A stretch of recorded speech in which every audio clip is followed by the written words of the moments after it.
Un visage effrayant, un bruit un peu fort ou une animation à l'aspect inhabituel, il est facile de faire peur à un enfant au point de le marquer à vie. On a tous en mémoire des scènes dans des films ou des dessins animés qui, dans notre enfance, nous ont un peu traumatisés. Des moments qu'on peut revoir aujourd'hui en réalisant qu'on était quand même facilement impressionnable. À l'approche d'Halloween, je vous propose donc un savant mélange de nostalgie et de terreur.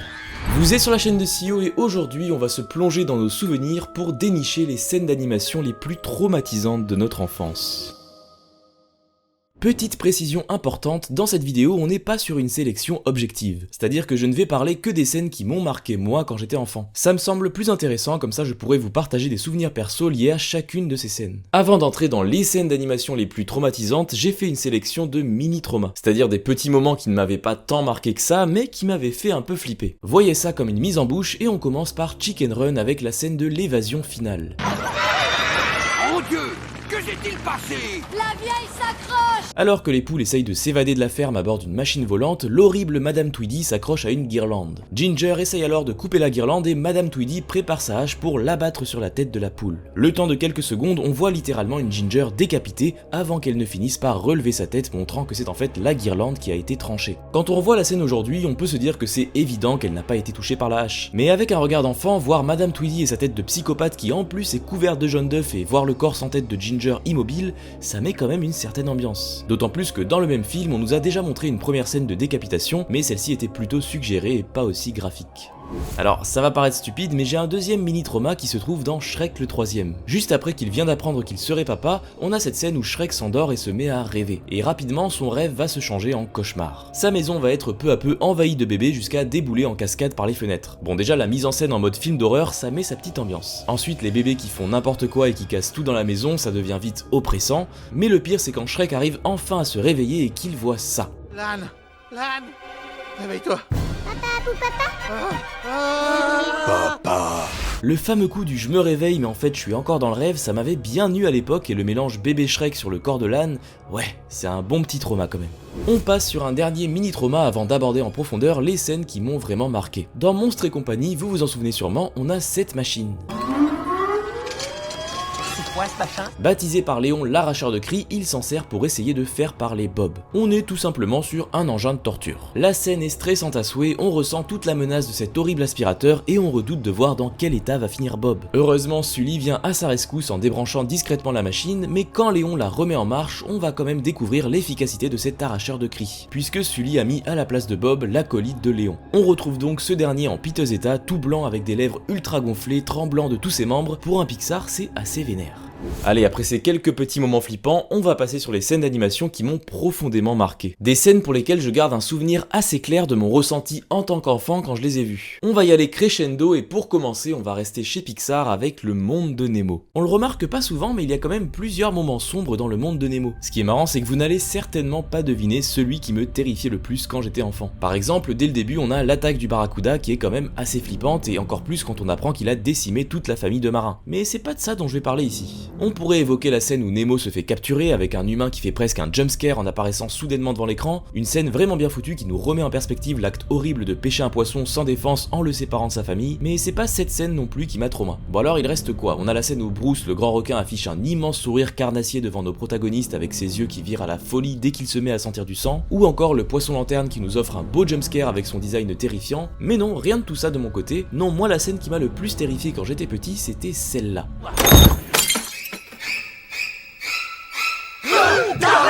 Ouais, quand je disais en intro qu'il faut pas grand chose, voilà l'exemple type. Un visage d'humain flippant, les violons de psychose, un gros zoom et le tour est joué. L'entrée de Darla, c'est la scène qui me terrifiait le plus dans le monde de Nemo. Au point où les fois suivantes, je passais tout le film en appréhendant son arrivée et le moment venu, je détournais les yeux de l'écran et je me bouchais les oreilles. Parmi tous les films d'animation que j'avais en cassette ou en DVD, c'était limite un frein qui pouvait me faire choisir un autre film juste pour ne pas avoir à affronter ce moment. Bon, tous les humains en 3D à cette époque, ils étaient un peu moches, mais y a pas à dire, Darla, ils l'ont pas raté. Les yeux grands ouverts et l'appareil dentaire qui rend toutes ses dents visibles, ça donne un visage qui met instantanément les frissons. Avec ça, les poissons dans l'aquarium avaient bien préparé le terrain en annonçant la menace que représentait Darla. On voit qu'elle a déjà littéralement tué un poisson, donc avant même de la voir apparaître, elle nous fait déjà flipper. Le pire, c'est que le combo violon plus tête affreuse, ils nous le refont une deuxième fois pas longtemps après. Donc j'étais même pas remis de la première scène qu'ils en remettaient une couche. Terrible.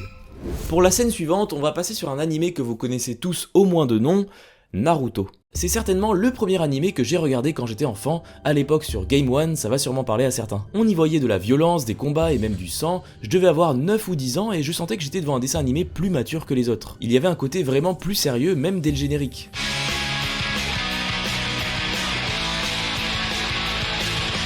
Je crois qu'il n'y a rien qui peut me faire ressentir plus de nostalgie que ce deuxième générique. Bref, dans les débuts de Naruto, il y a un arc qui rigole pas du tout, c'est l'examen pour devenir Chunin. Pour vous donner le contexte, c'est un des premiers arcs du manga, Naruto n'est encore qu'un genin, c'est-à-dire un ninja débutant, et tous les petits ninjas de son âge vont passer un examen en plusieurs épreuves pour devenir des Chunin, donc des ninjas confirmés. Cet arc devient particulièrement sombre dès la deuxième épreuve, puisque les ninjas doivent signer un contrat déclinant toute responsabilité si jamais ils meurent pendant l'épreuve. Dans celle-ci, les ninjas sont mis par équipe de 3 et ils reçoivent un parchemin. Toutes les équipes rentrent ensuite dans un lieu appelé la forêt de la mort et ils doivent récupérer un deuxième parchemin en affrontant les autres équipes. Évidemment, cette forêt elle porte bien son nom puisqu'on y trouve toutes sortes de bestioles pas très sympas. Franchement, cette épreuve c'est peut-être ce qui s'est fait de plus violent dans Naruto. On a des sangsues géantes, des bras disloqués et bien évidemment des morts. Et c'est d'autant plus dérangeant que les persos sont très jeunes, Naruto et ses amis ont à ce moment-là 12-13 ans à peine. On peut donc s'identifier et s'imaginer à leur âge dans cette situation où on peut à tout moment mourir. Et si je ne dois garder qu'une scène qui m'a vraiment marqué, je vais parler ici de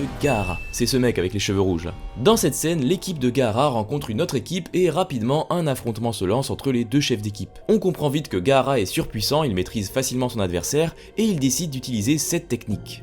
Sarcophage de sable! Une technique qui, comme son nom l'indique, emprisonne son ennemi dans le sable, l'empêchant de bouger complètement. Et la deuxième technique qui suit, c'est celle-là. Le tombeau du désert! Oui, si vous aviez un doute, le fluide noir qui tombe sur les persos là, c'est un mélange de sang, de sable et de chair humaine. Gaara vient tout simplement de broyer son adversaire. Un sort qu'il réservera aussi aux deux autres ninjas de l'équipe adverse. Je sais pas si vous vous rendez compte, mais pour un animé qu'on peut regarder jeune, c'est quand même assez gore. Donc oui, cette scène m'avait beaucoup marqué. En plus de la mort assez graphique, les différentes musiques qui accompagnaient la scène ajoutaient une ambiance carrément angoissante. Et je vais paraître un peu bizarre, mais c'est à partir de ce moment-là que Gaara est devenu mon perso préféré du manga. Alors non pas parce qu'il assassinait des gens de sang-froid sans aucune pitié, mais plutôt parce qu'il avait ce côté tellement menaçant et inatteignable que ça le rendait juste hypnotisant à regarder. Dans toutes les scènes suivantes, j'attendais impatiemment les moments où on pourrait le revoir. Et d'ailleurs son combat suivant contre Rock Lee restera à mes yeux au panthéon des meilleurs combats tout animés confondus. Du coup j'ai un peu triché, c'est pas une scène qui m'a vraiment traumatisé dans le mauvais sens du terme, mais c'est sûrement la première scène d'animé qui m'a marqué à ce point. On passe à la suite avec non pas une scène mais un élément qui se trouve dans le film Kirikou et la sorcière. Ce film, sorti en 1998 et fait par Michel Oslo, est assez unique en son genre. Toute l'esthétique des décors, des personnages et de l'animation en ont fait une œuvre qui, à sa sortie, ne ressemblait à rien d'autre. Et ça, c'est le meilleur moyen pour créer des images qui vont marquer les yeux d'un petit enfant. Ajoutez à ça qu'on est en immersion dans une culture différente de la nôtre, avec une narration bien spéciale en mode conte africain, tout est réuni pour donner une expérience bizarre et inoubliable pour un enfant. Du coup, il y a beaucoup d'éléments sur lesquels on pourrait s'arrêter et je sais que tout le monde n'a pas été marqué par les mêmes passages. Mais de mon côté, ce sont les fétiches que je trouvais particulièrement dérangeants. C'était des espèces de robots qui servaient d'armée à Karaba. Déjà, c'était dur de dire à quel point ils relevaient du vivant ou de l'objet, et avec leur façon de se déplacer très saccadée, il y avait toujours un petit bruit étrange répétitif en fond qui les accompagnait. Un bruit un peu métallique, très dur à décrire mais qui rajoutait à l'aura mystique de ces trucs. Chaque fétiche avait sa fonction et ses capacités propres, certains pouvaient sentir l'or caché sous la terre, d'autres étaient faits pour creuser, et certains avaient le pouvoir de tout brûler, et bien sûr le plus marquant c'était celui qui était perché sur le toit de Karaba. Il était capable de voir absolument tout à des kilomètres et ce même la nuit, ouais c'était peut-être lui le plus flippant. Mais au fond ce qui pour moi était vraiment dérangeant c'était leur côté froid et sans émotion. À part celui qui est sur le toit, la plupart n'étaient pas capables de parler. Ils se contentaient d'exécuter les ordres de Karaba, laissant les habitants du village impuissant. Bref, Kirikou, dans mon enfance, c'était vraiment un film aussi captivant qu'étrange et ses fétiches, ils m'auront valu quelques cauchemars.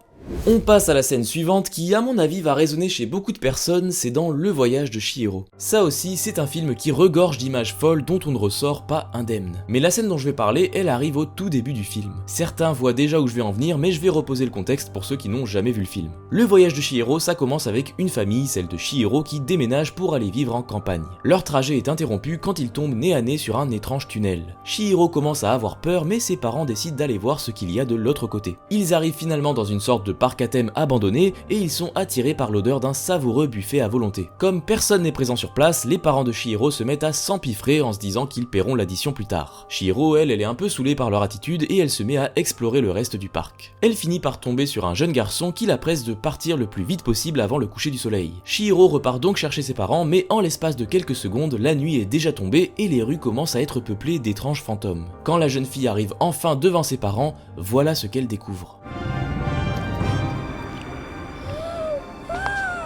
La scène est d'une efficacité dingue. Les premiers éléments magiques s'étant à peine manifestés, on n'est pas du tout préparé à cette transformation soudaine. Quand on a vu les parents commencer à manger, ça nous a traversé l'esprit qu'ils se goinfraient un peu comme des gorées. Mais quand ça se concrétise d'un coup sous nos yeux, c'est terrifiant. L'animation et la musique y sont aussi pour beaucoup dans l'horreur de la scène. Les assiettes qui tombent et se cassent sur des restes de nourriture laissés en bazar par terre, le père qui s'approche d'un autre plat mais qui se fait frapper jusqu'à à son tour s'écraser sur le sol, et la musique monte peu à peu en intensité et nous fait ressentir tout le désespoir de Chihiro, puis on s'était attaché à cette famille, c'était parti pour être les protagonistes du film, mais en un instant, il ne reste plus que Chihiro toute seule. Et ça, c'est bien sûr d'autant plus impressionnant quand on le regarde petit. D'un point de vue d'enfant, la peur de l'abandon des parents, elle peut vite arriver. On a tous vécu cette scène quand on était enfant dans un supermarché par exemple, où on perd de vue 2 secondes nos parents et c'est la fin du monde. Mais là, c'est 100 fois pire parce qu'elle retrouve ses parents, mais c'est plus du tout ceux qu'elle a connus. Et toute communication avec eux est désormais impossible. Des scènes qui m'ont marqué dans le voyage de Chihiro, il y en a beaucoup, mais je pense que celle-ci c'est vraiment celle qui nous prend le plus au dépourvu. Donc une scène traumatisante à n'en point douter, mais qui aura sûrement contribué à faire de ce long métrage mon film préféré.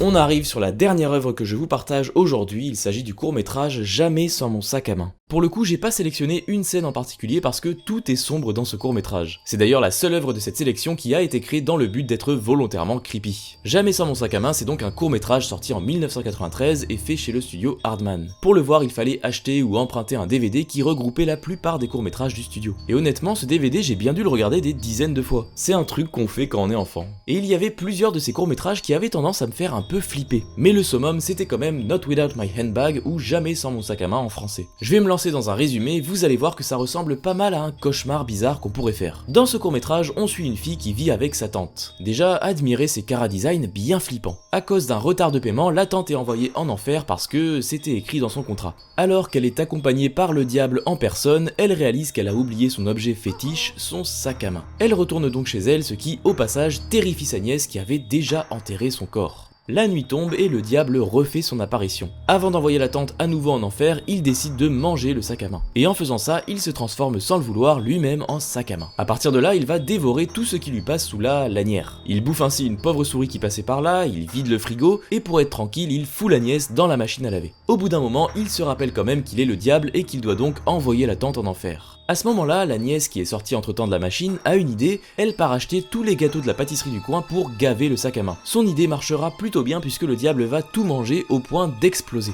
La tante récupère donc son sac à main et visiblement elle reprend le cours de sa vie comme ça en squelette. Et oui, j'ai vu tout ça à l'âge de 7 ou 8 ans. Si Kirikou avait déjà des visuels déroutants pour un enfant, on est bien d'accord que c'était soft par rapport à ce court-métrage. Ici, toute l'esthétique est pensée pour nous plonger dans un monde dérangeant. Les dimensions des pièces et les angles de vue sont tout déformés, les personnages humains ne sont pas vraiment ce qu'on pourrait appeler jolis, on est plusieurs fois confronté à la mort tout simplement, on voit un cœur s'arrêter et le diable arracher l'âme de la tante, et après il y a toute la partie son et bruitage que vous n'entendez pas. On a par exemple cette petite mélodie flippante qui revient souvent. Et on peut aussi mentionner les bruitages du diable qui me mettaient pas très bien non plus. On ajoute à ça que la stop motion a ce côté palpable qui peut la rendre encore plus dérangeante. On aurait pu parler de Coraline par exemple ou d'autres courts-métrages d'Hardman. Quand on est enfant, on pense pas au fait que c'est une technique différente, on est juste perturbé par ce qu'on voit à l'écran. Donc ouais, je pense que mes pires traumas d'enfance liés aux œuvres d'animation, ils sortent de ce petit DVD. Maintenant, à vous de partager en commentaire vos pires traumas d'enfance. J'espère que cette vidéo vous a plu, moi j'ai pris beaucoup de plaisir à me replonger dans mes souvenirs pour vraiment trouver ce qui m'avait marqué quand j'étais petit. Je suis obligé de mentionner l'iceberg du collègue Le Puy Animé qui a répertorié quasiment tous les traumas de l'animation. Il y a de grandes chances que tout ce que j'ai abordé dans cette vidéo apparaisse aussi dans la sienne puisque sa vidéo fait 7 heures. Si vous aimez l'animation, vous êtes au bon endroit, vous pouvez vous abonner à cette chaîne et me suivre sur mes réseaux. Si vous voulez rester dans le mood Halloween, je vous recommande cette vidéo dans laquelle on voit plusieurs théories flippantes sur les films Pixar. Et sinon, on se retrouve bientôt pour une nouvelle vidéo moins creepy. Sur ce, c'était Sio, ciao, à la prochaine.